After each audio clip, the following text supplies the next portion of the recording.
ನೋಡಿ, ನಾವು 8 ವರ್ಷ ಹಿಂದೆ ಇದು ಹೇಳಿದೆ, ಅವ್ರು ಅವಾಗ ಮಾಡಲಿಲ್ಲ. ಈಗ ಯಾವ ಕಾರಣಕ್ಕಾಗಿ ಸಡನ್ಲಿ ಇದನ್ನು ಮಾಡ್ತಾ ಇದ್ದಾರೆ ಅನ್ನೋದು ಮೋದಿಯವರಿಗೆ ಗೊತ್ತು. ಬಟ್ ನಮ್ಮ ದೃಷ್ಟಿಯಿಂದ ಏನಂದರೆ ಅಟ್ಲೀಸ್ಟ್ ಬಡವರಿಗೆ ಅನುಕೂಲ ಆಗ್ತಕ್ಕಂಥದ್ದು ಆಗಿದೆ. ಇದಕ್ಕೂ ನಾನು ಟೀಕೆ ಮಾಡೋಕ್ಕೆ ಹೋಗೋದಿಲ್ಲ. ಆದರೆ the way in which the time what he is doing that is left to him to reply. ನಾವು ಯಾವಾಗಲೂ ಜನಪರ ಇರ್ತಕ್ಕಂಥ ಸಮಸ್ಯೆಗಳನ್ನು ಎತ್ತಿಡಿದು ಅವರಿಗೆ ಹೇಳ್ತೇವೆ. ಆದರೆ ಯಾವಾಗಲೂ ಅವ್ರು ನೆಗ್ಲೆಕ್ಟ್ ಮಾಡ್ಕೊಂಡು ಬರ್ತಾರೆ. ಆ್ಯಂಡ್ ನಾನು ಹೇಳಿದ್ರೆ ಇದು ತಪ್ಪಾಗ್ತದೆ, ನೀವೆಲ್ಲರೂ ತಪ್ಪು ತಿಳ್ಕೊತೀರಿ. ಅವರಿಗೆ ಅಹಂಕಾರ ಏನಂದರೆ ನಾನು ಏನು ಮಾಡಿದ್ರೂ ನಡೀತದೆ ಅಂಥೇಳಿ ಇವತ್ತು ಅವರ ಅಹಂಕಾರವನ್ನೇ ಅವರಿಗೆ ತಿಂತಾ ಇದೆ. ನಾವು ಹೇಳಿದೆವು, ವಿದೇಶದಲ್ಲಿ ಹೋಗಿ ವಿದೇಶಿ ಪ್ರೈಮ್ ಮಿನಿಸ್ಟರ್ದು ಪ್ರಚಾರ ಮಾಡಬಾರ್ದು, ಸರಿಯಲ್ಲ ಯಾವುದೇ ದೇಶಕ್ಕೆ. ಇಲ್ಲದ್ರೆ ನಾಳೆ ನಮ್ಮಲ್ಲಿ ಮತ್ತೆ ಯಾರಾದರೂ ಚೈನಾದವ್ರು ಬಂದು ಕಮ್ಯುನಿಸ್ಟಿಗೆ ಪ್ರಚಾರ ಮಾಡ್ಬೋದು, ರಷ್ಯಾದವ್ರು ಬಂದು CPI ಮಾಡ್ಬೋದು, ಟ್ರಂಪ್ ಬಂದು ಮೋದಿಗೆ ಮಾಡ್ಬೋದು. ಸೊ ನೀವು ಒಂದು ಪ್ರತಿ ಹಾಕಿದ್ರೆ ಎಲ್ಲರೂ ಕೂಡ ಅದೇ ಜನ ಆ ರೀತಿಯಾಗಿ ನಡೀತಾರೆ. ಸೊ ಅದಕ್ಕಾಗಿ ನಾನು ಇದನ್ನು ಹೇಳಿದ್ದೇನೆ. ಅದನ್ನು ಅವರೇನು ಅವಾಗ ಗಮನಕ್ಕೆ ತಗೊಳ್ಳಿಲ್ಲ. ಫಿರ್ ಏಕ್ ಬಾರ್ ಟ್ರಂಪ್ ಅಂತ. ಅದು ಆಮೇಲೆ मेरी गहरी दोस्ती है, सुबह उठते ही जब कॉफ़ी पीते हैं हम लोग एक दूसरे से बात करते हैं, ಚಾಯ್ ಪೀತಿ. ಇವೆಲ್ಲ ನೀವು ಕೇಳಿರಿ. ಬಟ್ ನಿಮಗೆ ಸಂಕಟ ಏನಂದರೆ ಇದು ಬರೆಯಲ್ಲ. ಯಾಕಂದರೆ ಯಾವುದೇ ಒಂದು ದೇಶಕ್ಕೆ ಒಳ್ಳೆಯದಾಗ್ತದೋ ಅಥವಾ ದೇಶದ ಜನರಿಗೆ ನಿಮ್ಮ ಬರವಣಿಗೆಯಿಂದ, ನಿಮ್ಮ ಹೇಳಿಕೆಯಿಂದ, ನಿಮ್ಮ ಪ್ರಚಾರದಿಂದ ಒಳ್ಳೆಯದಾಗ್ತಿತ್ತಂದ್ರೆ ನೀವು ಬರೀಬೋದು.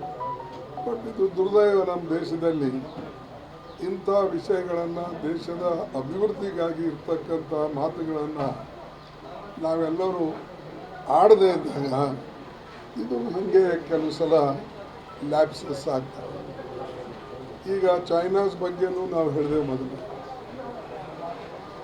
कोई घुसा नहीं, किसी को घुसने नहीं दी.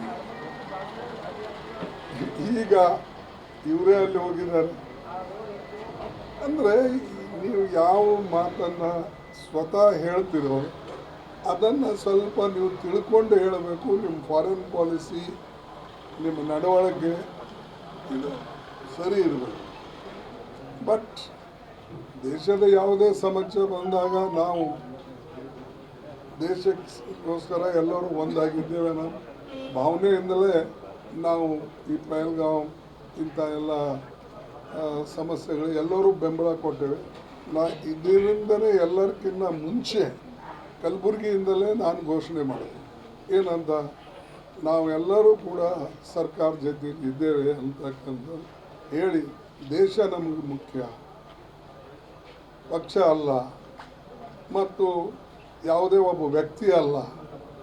ಬಟ್ ಇವರು ಪ್ರತಿಯೊಂದಕ್ಕೆ जब तक मोदी है, जब तक हमारी सरकार है, हम किसी को छोड़ने वाले नहीं हैं. ये मोदी है, ये नहीं छोड़ेगा, वो नहीं छोड़ेगा, मेरा 56 इंच है, 54 इंच है. ಇದ್ರಾಗ ನೀವು ಈ ರೀತಿಯಾಗಿ ನೀವು ಮಾತಾಡಿದ ಹಿಂದೆ ನೀವು ಓದಿಕೊಳ್ಳಿ. 1947 ಬಿಡಿ, 52 ಇಂದ ನೀವು ನೋಡ್ಕೊಳ್ಳಿ, ಯಾವುದೇ ಪ್ರೈಮ್ ಮಿನಿಸ್ಟರ್ ಇವರಂಗೆ ಮಾತಾಡಿದ್ದಾರೆ. ಮತ್ತು ಅವರು ನೋಡಿದರೆ ದೇಶಕ್ಕೆ ಇನ್ಫ್ರಾಸ್ಟ್ರಕ್ಚರ್, ಜನರಿಗೆ ಏನು ಬೇಕು ಅದನ್ನು ಮಾಡಿದ್ರು. IIT ಇರ್ಬೋದು, ನಮ್ಮ ಏಮ್ಸ್ ಇರ್ಬೋದು, ದೊಡ್ಡ ದೊಡ್ಡ ಫ್ಯಾಕ್ಟ್ರಿಗಳಿರ್ಬೋದು, ಇವೆಲ್ಲ ಮಾಡಿದ್ದಾರೆ. ಇವರು ಯಾವ ನೀವು ಹೇಳಿ ನೋಡೋಣ. ಬೆಂಗಳೂರಿನಲ್ಲೇ 10 ಇನ್ಸ್ಟಿಟ್ಯೂಷನ್ ಇದೆ, ಒಂದೂ ಮಾಡಿಲ್ಲ. ನಮ್ಮ ಗುಲ್ಬರ್ಗಾದಲ್ಲಿ ನಾವು ರೈಲ್ವೆ ಪ್ರಾಜೆಕ್ಟು ಎಕ್ಸ್ಪಾನ್ಷನ್ ಮಾಡಿ ಅಂತ ಹೇಳ್ತೀವಿ, ಅವ್ರು ಮಾಡ್ತಾಯಿಲ್ಲ. ಅದು ಕೆಮಿಕಲ್ ಇಂಡಸ್ಟ್ರಿಗಳಿಗೆ ಜಾಗ ಕೊಟ್ಟು ಕೃಷ್ಣಾ ನದಿಗೆ ಬಿಡ್ತಾ ಇದ್ದಾರೆ. ಜನ ಕುಡಿಯೋಕ್ಕೂ ನೀರು ಅದರಲ್ಲಿಂದ ತೊಂದರೆ ಆಗ್ತಾಯಿದೆ. ಯಾವುದೇ ನೋಡಿ ಯೋಚನೆ ಮಾಡಿ ನಾವು ಟೆಕ್ಸ್ಟೈಲ್ ಪಾರ್ಕಿಗೆ ಅಂತ ಮಾಡಿದೆ ಮತ್ತು ರೈಲ್ವೆ ಪ್ರಾಜೆಕ್ಟ್ ಅಂತ ಮಾಡಿದೆ. ಈಗ ಮನಸ್ಸು ಬಂದಂತೆ ಇವರೆಲ್ಲ ಆಂಧ್ರದವ್ರಿಗೆ ಇವ್ರಿಗೆ ಕರೆಸಿ ಕೆಮಿಕಲ್ ಒಳಗೆ ಬಿಡ್ತಾ ಇದ್ದಾರೆ. ಜನರಿಗೆ ಭಾಳಷ್ಟು ತಾಪತ್ರೆ. ಅಂದರೆ ಇಂಥ ಕಡೆ ನೀವು ಲಕ್ಷ್ಯ ಕೊಡಬೇಕು. ಅದಕ್ಕೆ ಇವರಲ್ಲಿ ಇದು ಏನು ಹೇಳ್ತಾರೆ, ಈ ಫೋರ್ ಸೈಟೆಡ್ನೆಸ್ ಇಲ್ಲ. ಯಾರ ಹತ್ರ ಫೋರ್ ಸೈಟೆಡ್ನೆಸ್ ಇರ್ತದೋ ಅವರು ದೇಶಕ್ಕಾಗಿ ನಾನು ಏನು ಮಾಡಬೇಕು ಅನ್ನೋದು ಯೋಚನೆ ಮಾಡಿ ಮಾಡ್ತಾರೆ. ಇಲ್ಲಿ ಅಂಥದ್ರ ಬಗ್ಗೆ ಇವ್ರದ್ದು ಯೋಚನೆ ಇಲ್ಲ. ನಮಗೆಲ್ಲ ಯಾರ ಹಠ ಹಿಡಿದು ರಕ್ತ ಕೊಟ್ಟು ಸತ್ಯಾಗ್ರಹ ಕುಂತು ಯಾವುದಾದ್ರು ಅವು ನೋಡಿ ಮಹಾರಾಷ್ಟ್ರದಾಗ ಪದೇ ಪದೇ ಕೂಡ್ತಾನೆ, ಪದೇ ಪದೇ ರಿಸರ್ವೇಷನ್ ಕೇಳ್ತಾನೆ.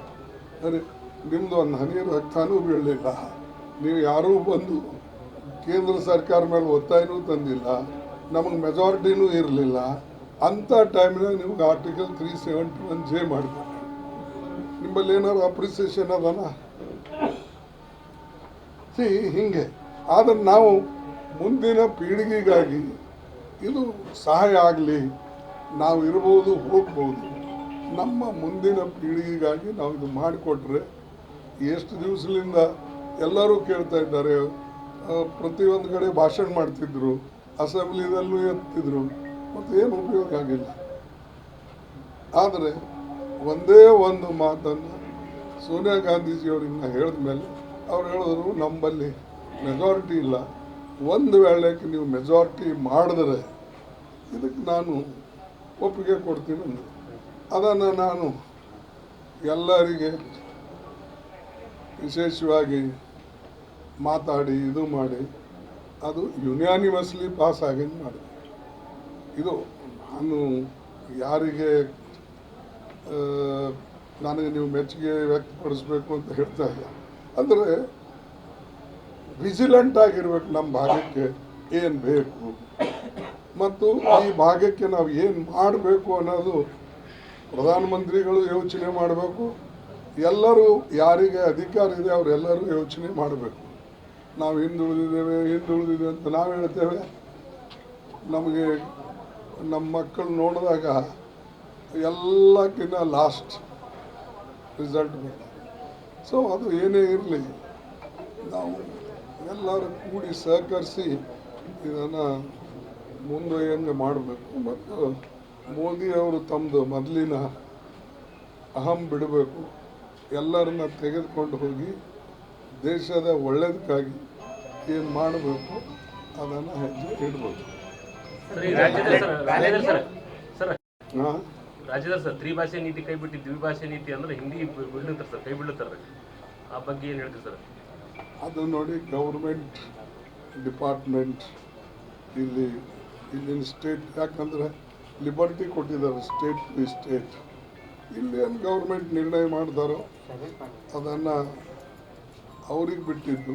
ಬಟ್ ನಮ್ದು ಯಾವಾಗಲೂ ರಾಷ್ಟ್ರೀಯ ಮಟ್ಟದಲ್ಲಿ ಒಂದೇ ಒಂದು ಇದು ಇದೆ, ತ್ರಿಭಾಷಾ ಸೂತ್ರ ನಾವು ಅಳವಡಿಸ್ಕೋಬೇಕು ಅಂತೇಳಿ ರಾಷ್ಟ್ರ ಮಟ್ಟದಲ್ಲಿ ನಮ್ಮ ಒಂದು ಚಿಂತನೆ.